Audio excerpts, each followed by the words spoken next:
dear students and friends, good morning. ఈ రోజు quadrilateral లో సెకండ్ పార్ట్ ఫస్ట్ వీడియో మనం చేసుకున్నాం కదండి. ఫస్ట్ పార్ట్ లో మనం కొన్ని నేర్చుకున్నాం. ఇప్పుడు సెకండ్ పార్ట్ క్వాడ్రిలేటర్స్ లో నేర్చుకున్నామా? దేనికి మనం ఈ యొక్క ఈక్విలేటర్ సమలంబ చతుర్భుజం అంటే ట్రెపీజియం, అదే విధంగా క్వాడ్రిలేటర్లు ఇవన్నిటి గురించి మనం నేర్చుకుందామా? yes. ట్రెపీజియం గురించి నేర్చుకుందామండి. ట్రెపీజియం ఎట్లా ఉంటుంది? ఇది ట్రెపీజియం అండి. అంటే దాని అర్థం ఏమిటి? ABCD. ఇది ట్రెపీజియం అండి. అంటే రెండు భుజాలు సమాంతరంగా ఉంటాయి, అంటే ప్యారలల్ గా ఉంటాయండి. ఈ టూ సైడ్స్ అంటే AB parallel to DC, AB parallel to DC గా ఉంటాయండి. AB ప్యారలల్ టు DC, రెండు భుజాలు సమాంతరంగా ఉంటాయి. ఈ రెండు భుజాలు ఉండవండు, ఇవి నాన్ ప్యారలల్ సైడ్స్. ఇవి ఈ రెండు భుజాలు మాత్రమే మనకు ప్యారలల్ గా ఉంటాయి. నెక్స్ట్ దీని యొక్క హైట్ ఎట్లా కొలుస్తామో తెలుసా? హైట్ తిన్నగా లంబకోణ పర్పెండిక్యులర్ లైన్ ఇస్తామండి, అదే దాని యొక్క హైట్ అవుతుంది. ఎస్, మనకు దీని డయాగ్నల్స్ కూడా రాయొచ్చండి. దీని డయాగ్నల్స్ ఇవి. ఈ డయాగ్నల్స్ ఓన్లీ ఇంటర్సెక్ట్ చేసుకుంటాయి. ఇంటర్సెక్ట్ అంటే ఖండించుకుంటాయి, అంటే బైసెక్స్ సమంగా చేయడము, లేకపోతే పర్పెండిక్యులర్ గా తిన్నగానో ఇటువంటి ఏమీ కావండి, ఓన్లీ ఖండించుకుంటాయి. ఈ టూ డయాగ్నల్స్ రెండు కూడా ఓన్లీ ఇంటర్సెక్ట్ చేస్తాయండి.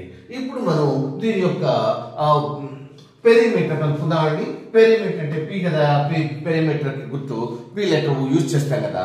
పెరిమీటర్ అంటే చుట్టుకొలత, రౌండ్స్ లెంగ్త్ ఇస్తే పెరిమీటర్. ఇది ఇది ఇది ఇది దీని యొక్క కొలతలు ABCD.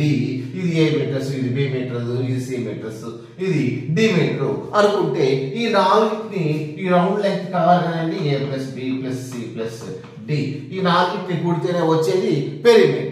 పెరిమీటర్ అంటేనే మనకు రౌండ్స్ లెంగ్త్ కదా, చుట్టూ కొలత. Yes, it is the perimeter. మరి మనకు దీని యొక్క ఏరియా కావాలి కదా. ఏరియా ఎట్లా అనుకుంటాం? ఏరియా మనకు of H into B plus A plus B. అంటే ఈ రెండు భుజాలను కూడి దాన్ని హైట్ తో హెచ్ వేసేసి వచ్చేదాన్ని 2 తో భాగిస్తామండి.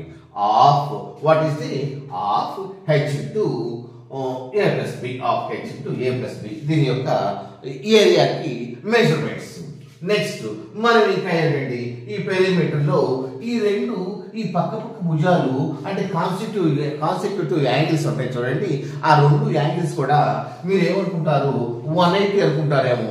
కాదండి, ఇవి ఎప్పుడు కూడా ఈ కాన్స్టిట్యూటివ్ యాంగిల్స్ అంటే angle A plus angle B not is equal to 180. ఇవి సప్లిమెంటరీ కావండి.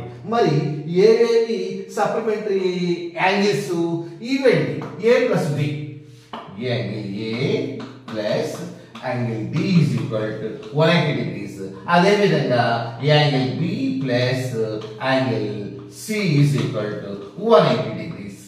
అంటే దీస్ టూ ఆర్ సప్లిమెంటరీ. ఈ మాత్రం సప్లిమెంటరీ కావు. ఎందులో? మన ట్రెపీజియంలో ఇవి మాత్రం సప్లిమెంటరీ కావండి. ఎస్, మరొకటి మీరు గుర్తుంచుకోవాల్సింది ఏమిటో తెలుసా? ఈ రెండు భుజాలు ఇవి నాన్ ప్యారలల్ గా ఉన్నాయి చూడండి. ఈ రెండు భుజాలు కనుక, ఈ రెండు సైడ్స్ కనుక ఈక్వల్ అయితే దీన్ని ఐసోసెల్స్ ట్రెపీజియం అని కూడా మనం పిలుస్తామండి. దీన్ని ఐసోసెల్స్ ట్రెపీజియం అని కూడా పిలుస్తాం. ఎప్పుడు ఈ నాన్ సైడ్స్, ఈ యొక్క నాన్ ప్యారలల్ సైడ్స్ కనుక ఈక్వల్ అయితే. ఐసోసెల్స్ అంటే ఈ రెండు భుజాలు కూడా సమం కాబట్టి జనరల్ గా అప్పుడు ఎట్లా అవుతాయో తెలుసా? ఈక్వల్ భుజాలకి మనం ట్రయాంగిల్ నేర్చుకున్నాము కదండి. ఈక్వల్ భుజాలకి ఎదురుగా ఉన్న కోణాలు సమానం అని. అప్పుడు దీనికి ఈక్వల్ భుజాలకి ఈ కోణం ఈ రెండు కూడా సమానం అవుతాయండి. ఈ రెండు దీనికి ఎదురుగా ఉన్నటువంటి ఈ యాంగిల్, దీనికి ఎదురుగా ఉన్నటువంటి ఈ యాంగిల్, ఈ రెండు కూడా సమానం అవుతాయండి. నెక్స్ట్ ఇంకొకటి మనం నేర్చుకుందామా? మిడ్ పాయింట్స్ అండి. దీని యొక్క మిడ్ పాయింట్ కలిపితే వచ్చేటటువంటి రేఖ ప్యారల్ గా ఉండటమే కాకుండా ఈ రెండు ఏ ప్లస్ సి ఈ రెండింటిని ఈ రెండు భుజాలు కూడితే మొత్తంలో సగం ఉంటుందండి. ఇది ఏ ప్లస్ ఏ ప్లస్ సి, ఇది ఏసీ అనుకున్నాం కదా, ఏబిసిడి అనుకున్నాం, ఇది ఏసీ అనుకున్నాం కదండి. ఈ రెండింటిని కూడితే ఎంతో అంతలో సగం ఉంటుంది.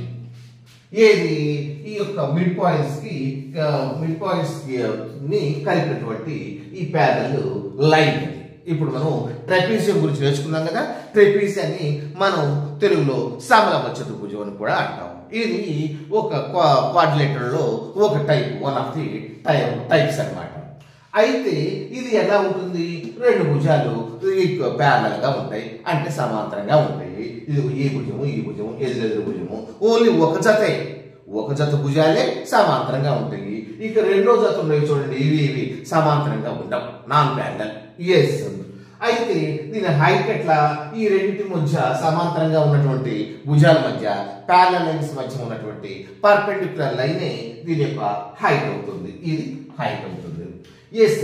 దీనికి డయాగ్రమ్స్ కూడా మనం గీసుకోవచ్చు. We can draw the diagrams, but those diagrams only intersect మాత్రమే అవుతాయి, అంటే ఖండించుకోవటం మాత్రమే అవుతాయి.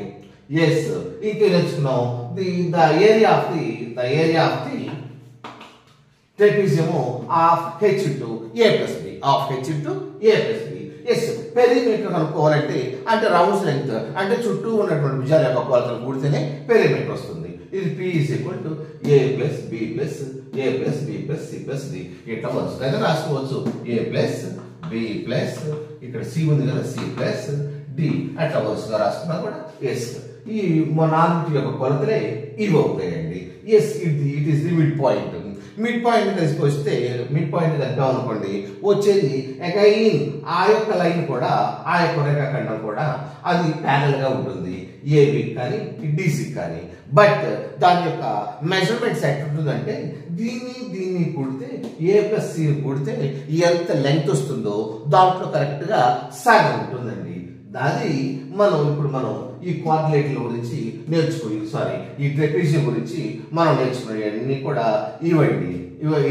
నెక్స్ట్ మరొక దాన్ని మనం నేర్చుకుందామా? Yes.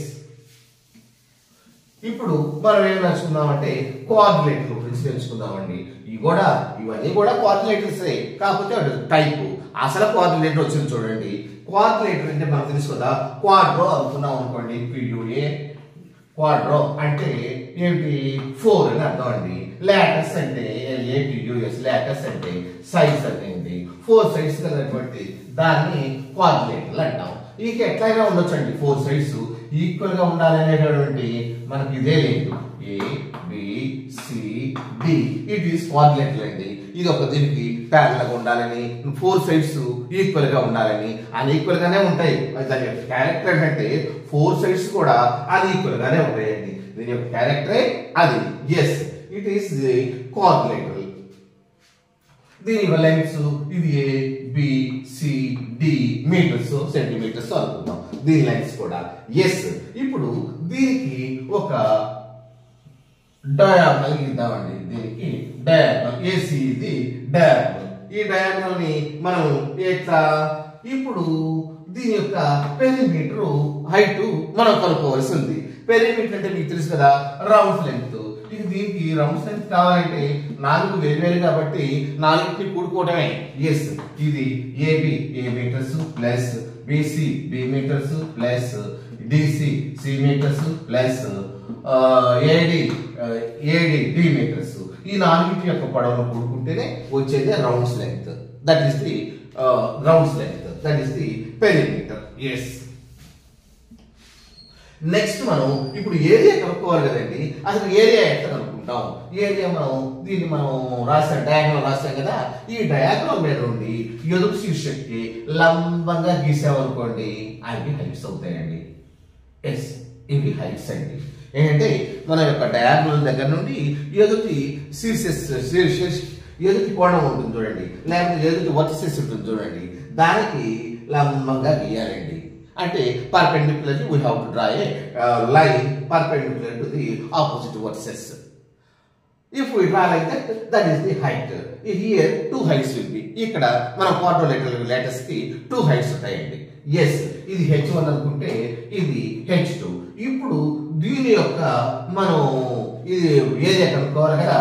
Yes, area is equal to half d into h1 plus h2. ఇప్పుడు దీని యొక్క ఏరియా ఏమిటంటే హాఫ్ డి అంటే మన డయాగోనల్ ఇంటూ ఇది కూడుకుంటాము మొత్తంలో మొత్తాన్ని పై 2 వస్తుంది కదా, సగం అని వస్తుంది. Half D into h1 plus h2. It is the area of the quadrilateral అండి. ఇక మనం కూడా ఇది కూడా కనుక్కున్నాం కదా, పెరిమీటర్ కూడా కనుక్కున్నాం కదా, a plus b plus c plus d అని కూడా కనుక్కున్నాం కదా. Yes, it is the height, these are the heights, it is the area, it is the perimeter అండి. ఇప్పుడు మనకు ఇంకొకటి ఉండదు, ఏంటిది, ఒక్కొక్కసారి ఈ యొక్క సైడ్స్ లెంగ్త్స్ ఇవ్వడండి, సైడ్స్ లెంగ్త్స్ ఇవ్వడు, హైట్లు కూడా ఇవ్వడు, ఏమి ఇవ్వకుండా మనకు ఏరియా కనుక్కోమని ఒక్కొక్కసారి మనకు ఇస్తుంటాడు. ఇటు రెండు సైడ్స్ ఇవ్వడు, హైట్స్ ఇవ్వడు, సారీ సైడ్స్ మాత్రం ఇస్తాడు, హైట్స్ మాత్రం ఇవ్వడు. మనకు ఏరియా కనుక్కోవాలంటే హైట్ కావాలి కదా, ఓన్లీ సైడ్స్ మాత్రమే ఇచ్చాడు.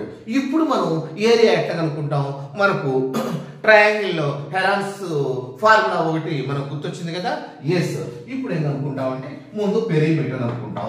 ఎట్లయినా సైడ్స్ ఇచ్చాడు కాబట్టి a plus b plus c plus d వేసేసి బై 2 వేసేసుకుంటే మనకు వచ్చేది ఏంటంటే ఎస్ వస్తుంది, అంటే పెరిమీటర్ లో సగం వస్తుంది. సెమీ పెరిమీటర్, ఎస్ అంటే సెమీ పెరిమీటర్. ఇప్పుడు మనం ఈ ఫార్ములా వేసుకుంటామండి, అదేనండి హెరాన్ ఫార్ములా ఉంది కదండి, అట్లానే ఇది కూడా అండి. S into S minus A, S minus B, S minus C, S minus B. ఈ ఫార్ములా వేసి మనం ఏం కనుక్కుంటాము, దీని యొక్క ఏరియా కనుక్కుంటాం. ఎప్పుడు కనుక్కుంటాం అంటే దీని యొక్క ఏరియా ఎప్పుడు ఇట్లా కనుక్కుంటాం అంటే హైట్ ఇవ్వకుండా ఇట్లా డయాగనల్ రాసేసి హైట్ ఇవ్వకుండా, మనం డయాగనల్ రాసేసి హైట్ ఇవ్వకపోతే మనం ఇక ఏరియా ఎట్లా కనుక్కుంటాం, అందుకని ఓన్లీ సైడ్స్ మాత్రమే ఇచ్చాడు. అటువంటిప్పుడు మాత్రమే ఈ ఫార్ములా వేసి మనం దాని యొక్క ఏరియా కనుక్కుంటామండి. ఎస్, ఇప్పుడు మనకు వీటిలో కొన్ని రకాలు ఉన్నాయండి. ఏమేమిటి, మనకు కాన్వెక్స్ అని, కాంకేవ్ అని, నెక్స్ట్ ఇంటర్సెక్టింగ్ ట్రయాంగిల్స్ అని అలా ఉన్నాయండి. అందులో రకాలు ఎట్లా కాన్వెక్స్ అంటే మామూలు ఇదండి, మనం రాసిందే కాన్వెక్స్ అంటే ఇవి పైకి ఉంటాయి కదా, వాటిని కాన్వెక్స్ క్వాడ్రిలేటరల్ అంటామండి. ఎస్, కాంకేవ్ అంటే ఏంటంటే, కాంకేవ్ అంటే భుజాలు లోపలికి తోసుకుపోయి ఉంటాయి, ఇది ఇట్లా భుజాలు లోపలికి తోసుకుపోయి ఉంటాయండి. ఎస్,